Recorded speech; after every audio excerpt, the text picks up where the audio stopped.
59 tỉnh thành ghi nhận hơn 15.000 ca mắc mới COVID-19 trong ngày.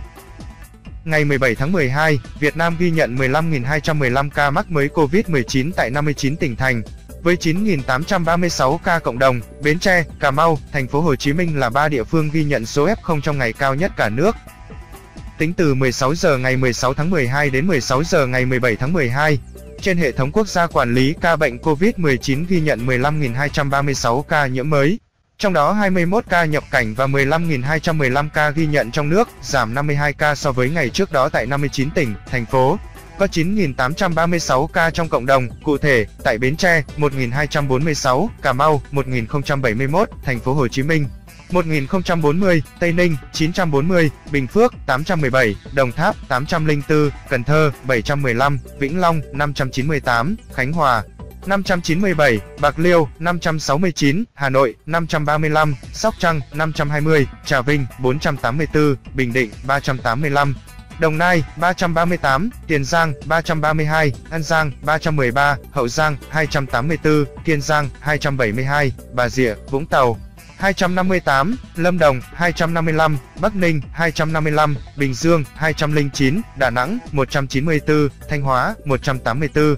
Phú Yên, 158, Bình Thuận, 141, Thừa Thiên Huế, 139, Gia Lai, 109, Lạng Sơn, 99, Quảng Nam, 97, Nghệ An, 88, Đắk Lắk, 83, Quảng Ninh, 82, Nam Định, 82, Quảng Ngãi, 75, Hải Dương, 74, Long An, 71, Quảng Trị, 69, Đắk Nông, 63, Hưng Yên, 60, Thái Bình, 59, Ninh Thuận, 54, Vĩnh Phúc, 50, Thái Nguyên, 48, Hà Giang, 45, Sơn La, 41, Ninh Bình, 27, Bắc Giang, 25, Hà Nam, 25, Hải Phòng, 24, Quảng Bình, 23, Hòa Bình, 22, Yên Bái, 21, Phú Thọ, 17, Tuyên Quang, 10, Hà Tĩnh, 8, Cao Bằng, 6, Lào Cai, 5, các địa phương ghi nhận số ca nhiễm tăng cao nhất so với ngày trước đó. Bến Tre, tăng 486 ca, Sóc Trăng, tăng 186 ca, Hà Nội, tăng 112 ca. Trung bình số ca nhiễm mới trong nước ghi nhận trong 7 ngày qua là 15.326 ca ngày.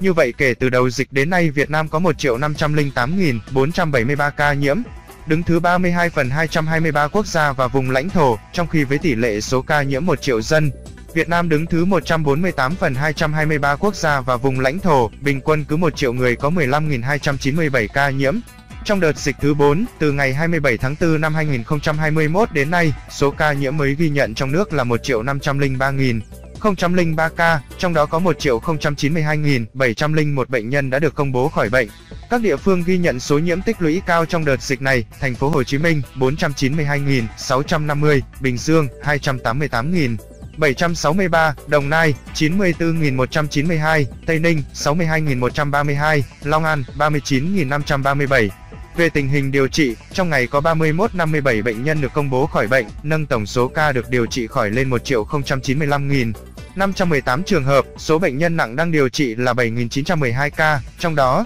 thở oxy qua mặt nạ 5.504 ca, thở oxy dòng cao HFNC 1.283 ca, thở máy không xâm lấn 140 ca, thở máy xâm lấn 966 ca, ECMO 19 ca. Về số bệnh nhân tử vong, từ 17 giờ 30 phút ngày 16 tháng 12 đến 17 giờ 30 phút ngày 17 tháng 12 ghi nhận 246 ca tử vong. Trong đó tại Thành phố Hồ Chí Minh 60, Bình Dương 22, Đồng Nai 21, An Giang 18, Cần Thơ 15, Bến Tre 12, Tiền Giang 12, Tây Ninh 11, Đồng Tháp 11, Kiên Giang 11, Vĩnh Long 9, Sóc Trăng 8, Long An 8, Bình Thuận 6, Cà Mau 6, Hà Nội 4, Bạc Liêu 4, Bà Rịa, Vũng Tàu 3, Nghệ An 1, Đắk Lắk 1, Trà Vinh 1, Bình Phước 1, Hậu Giang 1. Trung bình số tử vong ghi nhận trong 7 ngày qua là 243 ca ngày. Tổng số ca tử vong do COVID-19 tại Việt Nam tính đến nay là 29.103 ca, chiếm tỷ lệ 2% so với tổng số ca nhiễm.